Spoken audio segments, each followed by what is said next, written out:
So hello guys, welcome to my YouTube channel QA Explainer.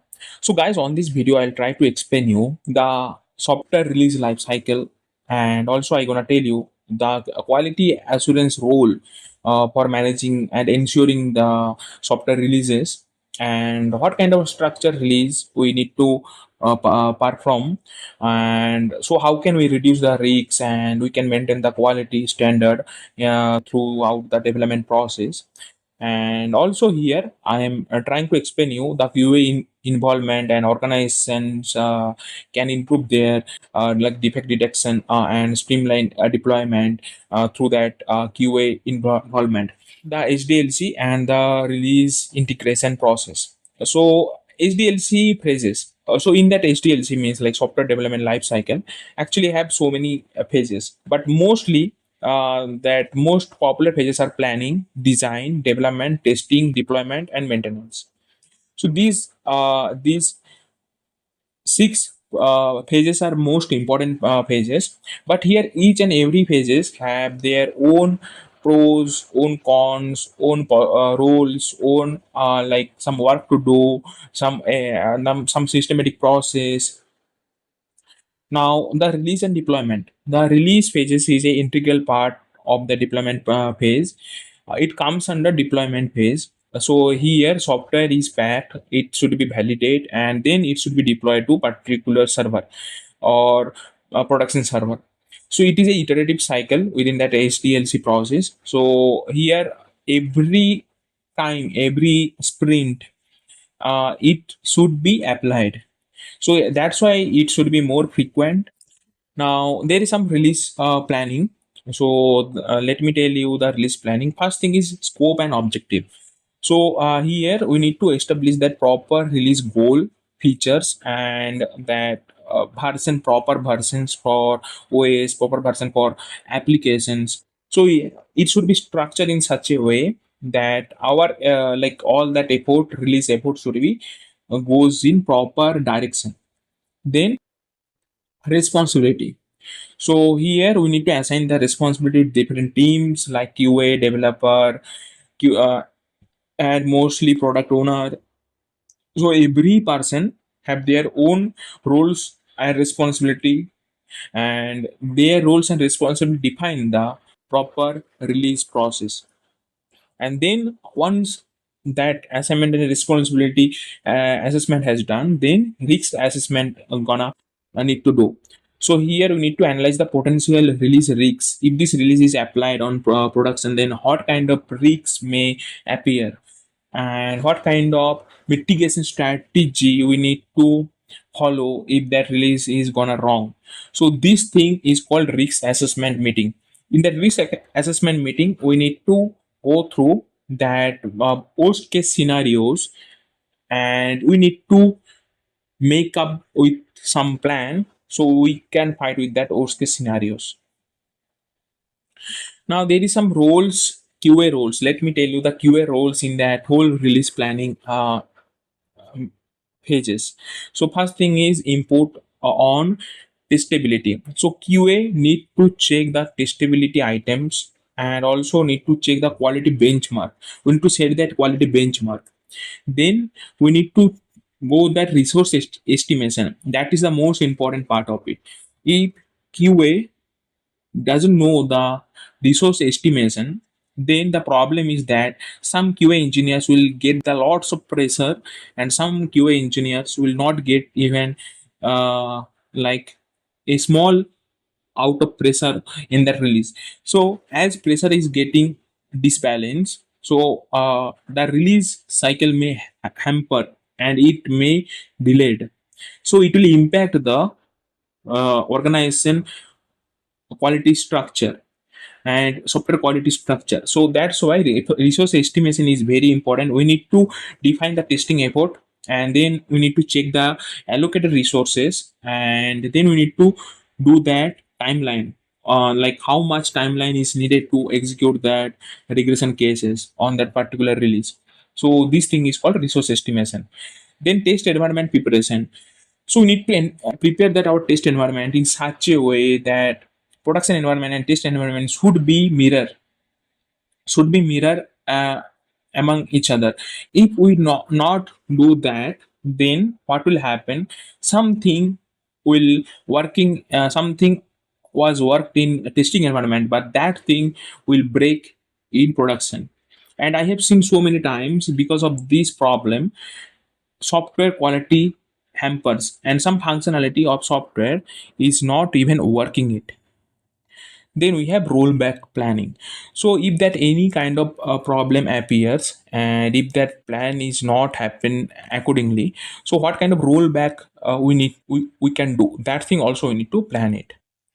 Then testing phases. There is some testing phases are there. First is unit testing for individual component.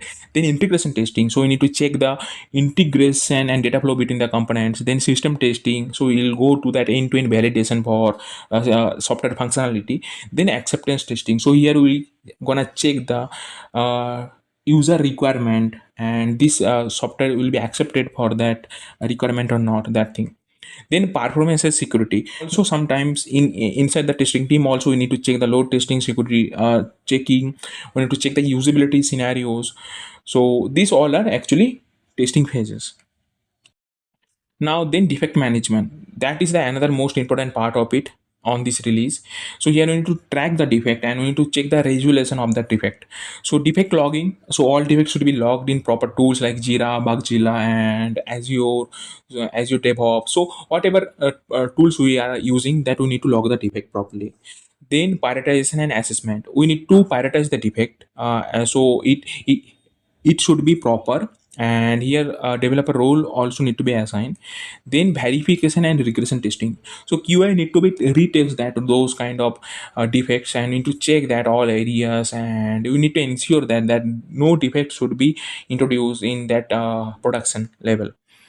So I have added one example, like some critical security vulnerabilities patch need to be verified and confirm that before release the release process.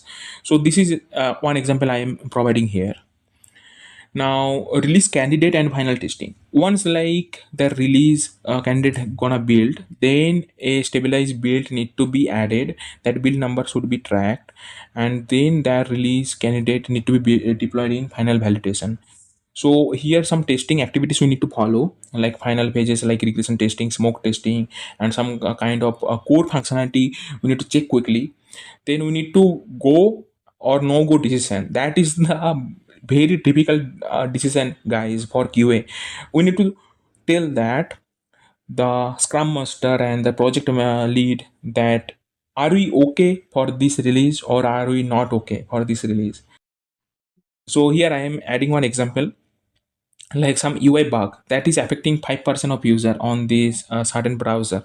So are you okay for that release or not? After that, release deployment and rolling out the software. So deployment strategy, some deployment strategies are there, like blue green deployment strategy, that color code is mainly verifies the downtime, and some rolling out updates for reducing reach by stage rollout.